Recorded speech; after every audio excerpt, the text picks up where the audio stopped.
Well, this is session 6 in my series, 5 Minutes of Church History, videos 5 minutes long on the subject of church history that are designed to help your average Christian get familiar with that subject. I'm in a series on the Apostolic Fathers, which is just a way of referring to the earliest Christian writings that we have, usually dating to the end of the 1st century, just after the last New Testament document was written, and into the early part of the 2nd century. This video, I want to focus on a man called Papius and what are the writings called the fragments of Papius.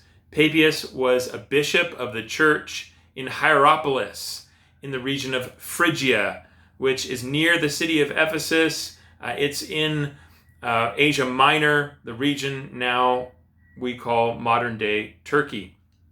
Another church father, Irenaeus, famously said of Papius that he was a hearer of John, and that would refer to John the Apostle. There's some reason to doubt whether that is the case, but nevertheless, everyone agrees that Papius was probably born during the time of the apostles in the middle of the 1st century, that his lifetime overlapped with the apostles, and that his writings date to somewhere around the beginning of the 2nd century, in other words, about 100 AD.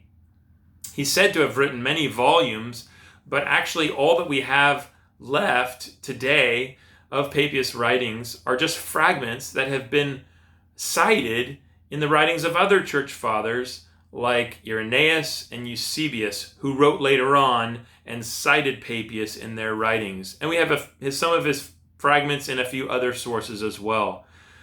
Famously, Papias claims to have talked to people who were companions of the apostles and to be relaying things that he heard from the apostles through their companions. Let me just read how he describes this according to Eusebius.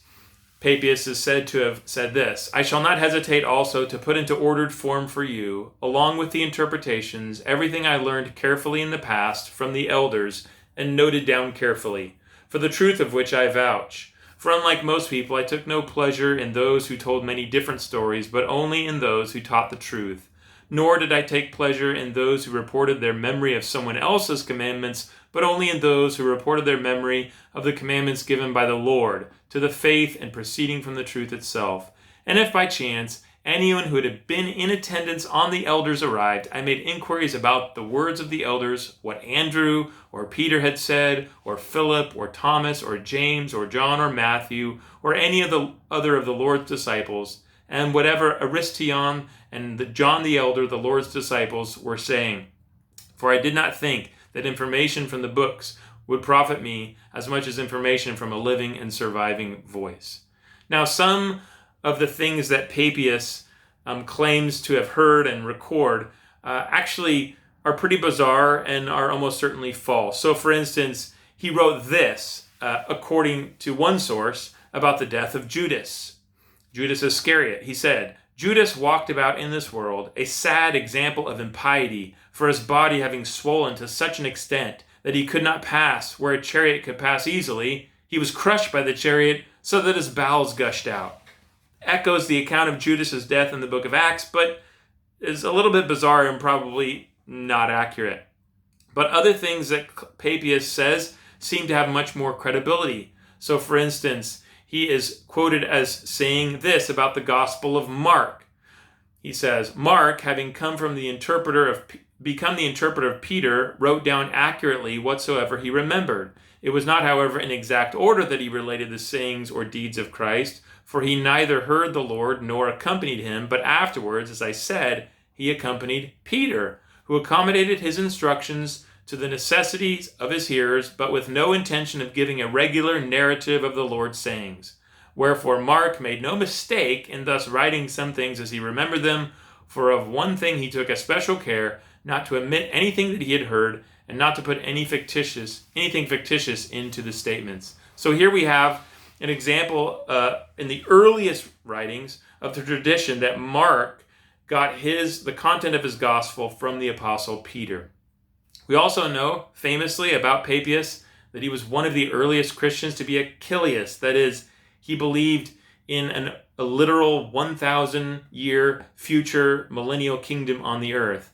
This is an example of what the position often called historic premillennialism, not dispensational premillennialism, but historic premillennialism, called that especially because you see it in some of these earliest Christian writings. When you look at Papius, just remember this is another example of the way that the Apostolic Fathers wrote before the time when you even had access to perhaps all the New Testament documents, before the time when the church had really worked through their understanding of what the New Testament teaches. So you see in them a mixture of some bizarre and some more accurate information, some truth and some error. So that is Papius. Until next time.